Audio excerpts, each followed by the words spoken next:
In northwestern New Jersey lies a town that is cradled within gently rolling hillsides and blanketed by fertile farmlands.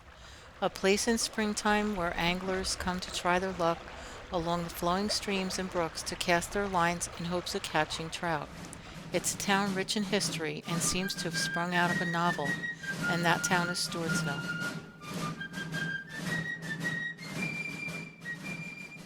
Stewartsville is located in Greenwich Township, which was incorporated in 1738 and is one of Warren County's oldest townships.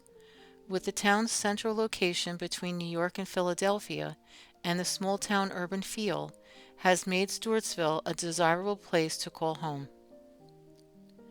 But our story begins quite a few years ago when the lands of Stewartsville were home to a group of Native American Indians called the Lenni Lenape, also known as the Original People. Other Native American Indian tribes would call them the Grandfathers or Ancient Ones. They were more peaceful than other groups of Native American Indians that hunted and fished. They moved around the region, farming the land to raise their crops from the limestone clay, sandy soil. Although the majority of the Lenni Lenape Indians moved northwest from the area between the years of 1664 through 1740 to escape the European diseases and forced migration, there still are Lenni Lenapes living in New Jersey today. In the year 1677, a gentleman by the name of John Cook purchased 1,111 acres of land from the Native American Indians. He was one of Greenwich Township's earliest settlers. Alongside the Pahacon Creek, he built his home and constructed a gristmill. This same gristmill would help supply George Washington's soldiers and troops with feed and flour while they encamped in Morristown, New Jersey during the Revolutionary War. Mr. Cook would survey his property around the year 1717 so that his children could build their homes on his land. The gristmill would be one of 5 total gristmills in Greenwich Township that would assist with the Revolutionary War efforts. Early Stewartsville area residents, including Phillipsburg, would attend church and worship at either the Greenwich Presbyterian Church, which was first built around 1739, or the St. James Lutheran Church, which was first built around 1750. These two churches are roughly 2 miles from the center square of Stewartsville and 2 miles apart from each other. Both original churches were log cabin construction, and since the St. James Lutheran Church had thatched straw roof, it was referred to as Straw Church. Late 19th century people would refer to the roadway that circled the St. James Lutheran Church as Straw Church Circle until the highway's intersection, Route 22 and 519, was restructured. Both churches would be replaced 2 more times in the future to increase the seating capacity of the congregation. There is a plaque located by the left entrance to the Greenwich Presbyterian Church that lists 19 names of the 20 soldiers that are buried in the cemetery and have fought in the Revolutionary War. Another plaque next to the right entrance is in honor of General Maxwell, whom we will discuss later in this video. Around 1743, a 25-year-old gentleman by the name of David Brainerd preached at the Greenwich Presbyterian Church. After being outspoken to a faculty member in regards to the rising teacher and student tensions while attending Yale during the Great Awakening times, Mr. Brainerd was expelled. Due to Connecticut law of having to be a graduate of Yale to be ordained to be able to preach in churches, Mr. Brainerd began preaching to the Native American Indians along the Delaware River. He became known as the missionary to the American Indians. He helped establish peace between the new settlers and the Native American Indians in this area. Local whisperers speak of the Indian hero from the novel and movies, The Last of the Mohicans. Is buried nearby the tamarack tree at the cemetery's Rachel Barber Memorial entrance gate in an unmarked grave. In 1750, Holksizer Gristmill was built 1.5 miles from Stewartsville Square on South Main Street. This same gristmill would also help supply George Washington's soldiers and troops with the Revolutionary War effort. It was said that in the 1930s, stage and screen actor Harry Bannister converted this gristmill to a theater and held parties there. Present-day times, it is a private residence. On March 19, 1752, in Tinicum, Bucks County, Pennsylvania, a baby was born by the name of Thomas Stewart. This was from whom the town of Stewartsville would acquire its name from. He was the oldest sibling of his family with one brother and two sisters that would be born in the following 9 years. Although living in Pennsylvania for the earlier part of his life, he would eventually purchase land and settle down in Stewartsville. In the year 1769, St. James Lutheran Church, also known as Straw Church, would see their first regular resident pastor for a period of 3 years. His name was John Peter Gabriel Muhlenberg. Although deemed a myth, it is said that while preaching in Woodstock, Virginia, in January of 1776, after a reading a verse that said, "A time of war and a time of peace," Mr. Muhlenberg declared, "And this is a time of war," and at that moment he removed his clerical robe and revealed that he was wearing his colonel uniform. Outside the church the drums began to roll, and within 30 minutes 162 men got up and walked down the aisle to be enlisted. Mr. Muhlenberg would later serve as a Pennsylvania senator and hold numerous political positions throughout the remainder of his life until his death in 1807. In 1773, the Boston Tea Party happened in Massachusetts. In the year 1775, when Patrick Henry says, "Give me liberty or give me death," to fellow Virginians, Mr. Stewart was around 23 years old. He enlisted as a soldier for the Revolutionary War. Mr. Stewart was assigned to Valley Forge, where he would become a lieutenant in 1780 and eventually become George Washington's secretary. The second Greenwich Presbyterian Church was built to replace the original log cabin. Robert Kennedy, who then owned John Cook's home and mill, which is across the current Route 173 from the church, was one of only 3 individuals to install a pew for their own use while the rest of the congregation used the benches during this time in June of 1775. The Battle of Bunker Hill is going on. Warren County would receive its name from General Joseph Warren, who would lose his life with this battle. For those who are unfamiliar with General Warren, he was the general who sent Paul Revere to warn the people that the British are coming. The year is now 1776, and the U.S. Congress endorsed Thomas Jefferson's Declaration of Independence. Now the conflict with Great Britain has become a full-fledged war of independence until officially ending in 1783. Roughly 100 men from Greenwich would join as soldiers for the war. In October of this year, a gentleman who was living in Warren County was elected Brigadier General by the Congress of the United States. His name was Colonel William Maxwell, nicknamed Scotch Willie due to his drink of choice. Charges were brought up against Mr. Maxwell that stated while leading the light troops in Philadelphia, his spirits were elevated with liquor that provided his leadership skills questionable. Those charges were acquitted as they couldn't be proven. He led the 1st New Jersey Regiment during the war and was later put in command of 4 battalions that would become known as Maxwell's Brigade. Due to the success of this formation, George Washington would seek help from Colonel Maxwell at numerous occasions during the war, due to Mr. Maxwell's troops' quick ability to attack the enemy's vulnerable points and then retreat as quickly as possible. When Mr. Thomas Stewart was roughly 26 years old, in March of 1778, he would marry a 19-year-old lady by the name of Rachel Deweese. Her brother, Colonel William Deweese, was the owner of Valley Forge, Pennsylvania at that time. After their wedding, it is said that General George Washington, along with his bodyguard, met up with the bridal party and their friends who were traveling on horseback to the groom's house, located in Bucks County.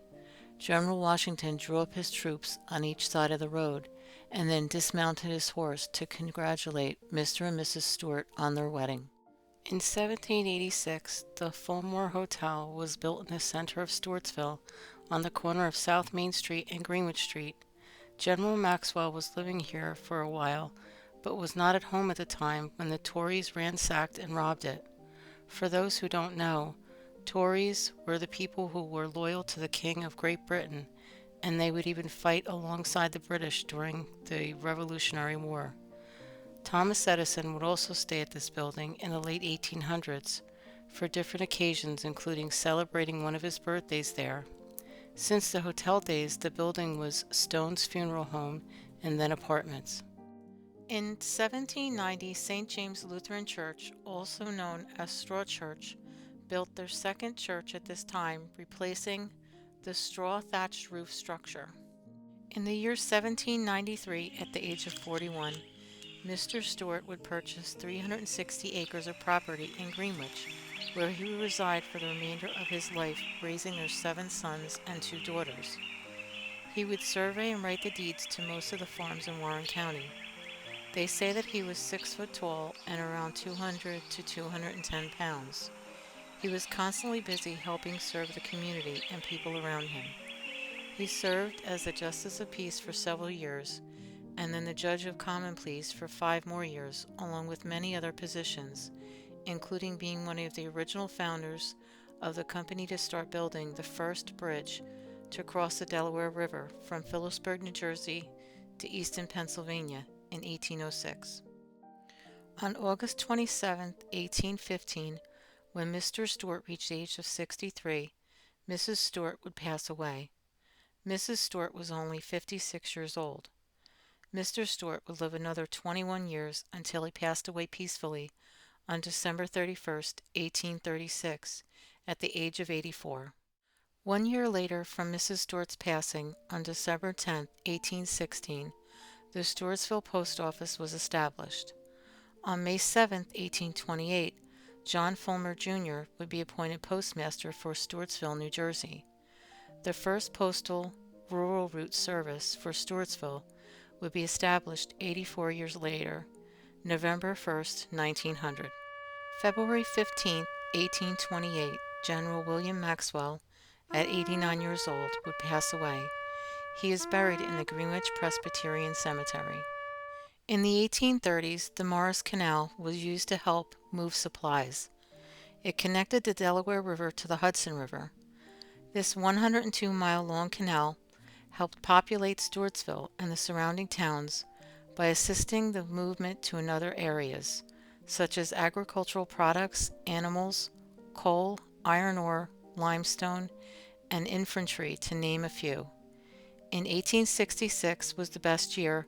The Morris Canal would transport the heaviest amount of freight and then would greatly drop off due to faster delivery times due to the railroad and later the automobile.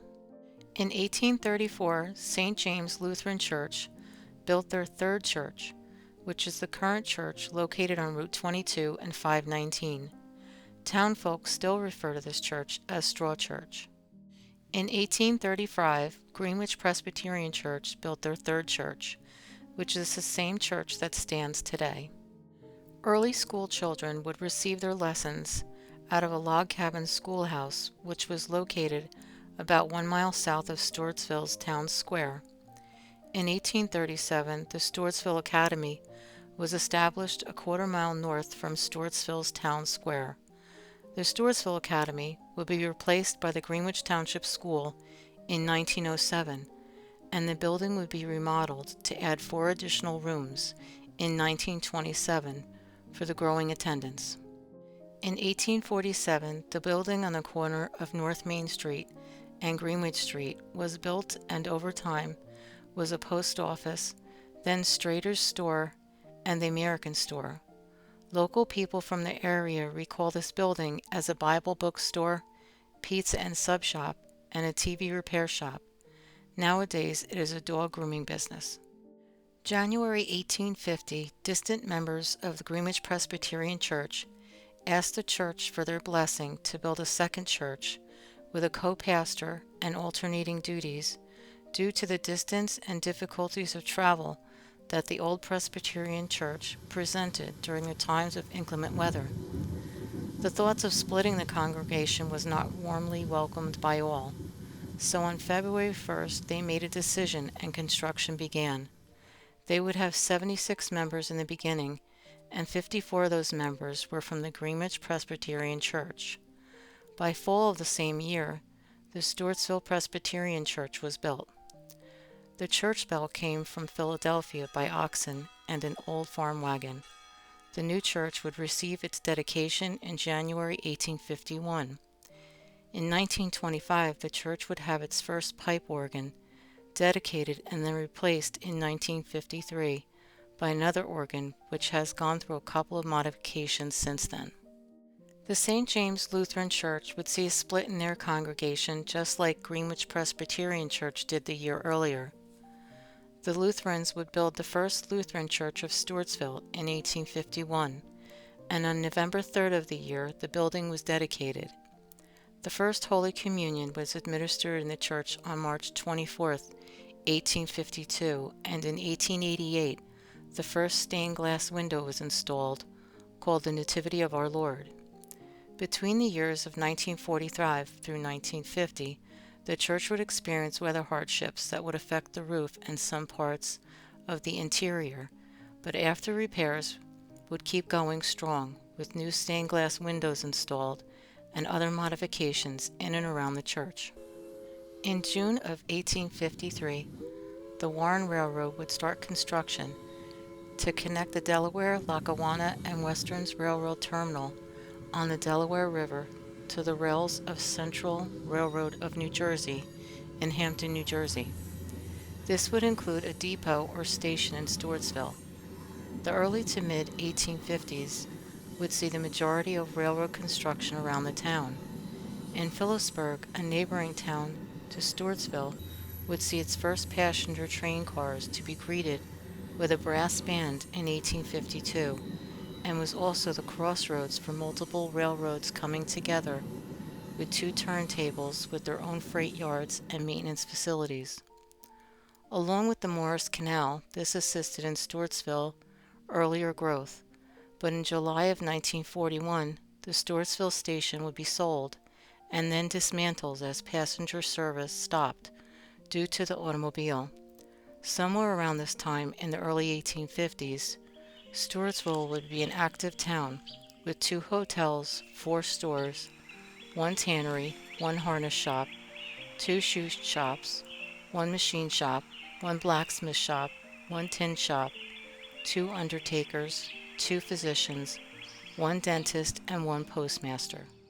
In 1866, the Schillinger and Kitchline grist mill on Route 57 was built, but 10 years later the original mill would burn down. A new mill was built in its place, which is the building that still stands today. The locals of today's time refer to this mill as Schillinger's Mill. In the year 1881, and although not in the town of Stewartsville but in the neighboring township of Franklin, Thomas Edison formed the Edison Ore Milling Company. Here he would develop state-of-the-art milling and manufacturing processes. But as the demand for iron ore dropped and the manufacturing competition from the Midwest, Thomas Edison started to lose money on his venture. So in 1899, he decided to turn it into the cement business and called it Edison Portland Cement Company. He thought that since his milling venture was already creating a vast amount of waste sand that he was selling to other cement companies, this would be a way to turn things around and start making money again in the construction industry. In 1912, his company would create the first concrete mile for automobiles to use, which is located roughly more than 1 mile away from the center square of Stewartsville on Route 57. With this and the drop of demand for coal to heat homes, this would bring a change to the railroad industry. In 1886, 2 new buildings were built in Stewartsville Square. The house on the corner of North Main Street and Washington Street would eventually become a home and convenience store called Seipel's Market, ran by Jenny Seipel. The other building on the corner of Washington Street and South Main Street was a post office and a Grange Hall. Modern times it is apartments. The building next to this corner building on its right was a lodge building, the Red Man Association. the Junior Mechanics, and the Son and Daughters of Liberty Association. The following photos were taken in the town square sometime between 1896 to 1908 due to the flag only having 45 stars. These photos show election banners hung on the 4 buildings in the town square. From 1906 through 1925, an 18-mile trolley system would pass through Stewartsville, operated by the Easton and Washington Traction Company, which in its last 2 years of operation was sold to New Jersey Interurban Company. Also in 1906, the Wheelwright Shop building on East Washington Street was built where they worked on the wooden wagon wheels next door to the blacksmith wagon shop. October 1926, Greenwich Fire Company was organized, and it was located on East Washington Street. The building it occupied the previous blacksmith wagon shop, then Tice Garage, before the fire company took ownership. May 15, 1933, construction on a new water tower began, which was owned by the Stewartsville Water Company. In July of 1945, there would be a terrible storm with high winds and rain that would test the town's strength and endurance. From the flooding to building damage, Stewartsville would persevere and continue strong. The Stewartsville Emergency Squad was established in 1946. The present building on North Main Street, where they currently are, was built in 1963, and 10 years later they would put an addition onto the building for wedding receptions, fundraising events, and other social activities.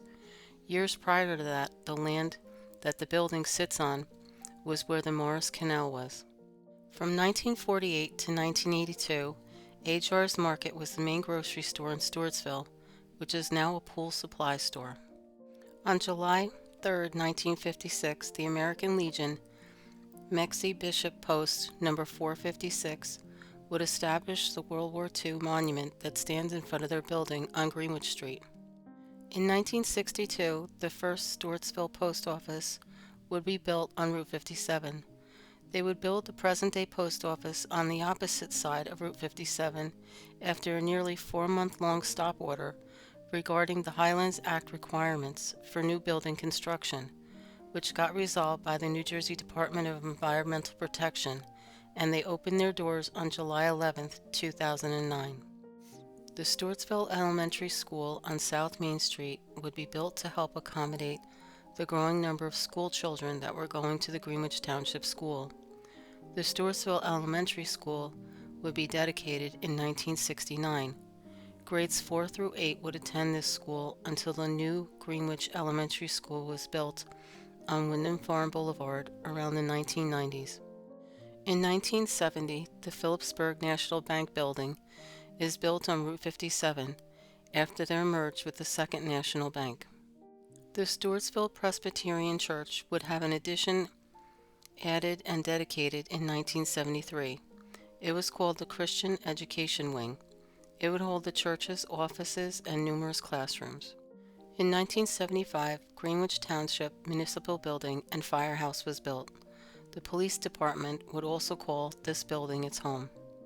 In 1983, Stewartsville would see its water tower get torn down, as the Garden State Water Company now supplies the town's public water. Modern plans starting in 2025 include a new modern building half a mile away from the town square. This will be the new headquarters for the municipal building, fire company, and police department. So if you find yourself in northwest New Jersey, follow the winding roads into the small town of Stewartsville. Let the gently rolling hillside cradle your thoughts, and the babbling streams relax your soul, and on a quiet night you might be able to hear the millstones gently grinding away, or the laughter of Harry Bannister's parties in the valley, or the timeless hymns of the faithful. For in Stewartsville, the land tells tales of resilience and hope, and its history dances with every gentle breeze you might feel.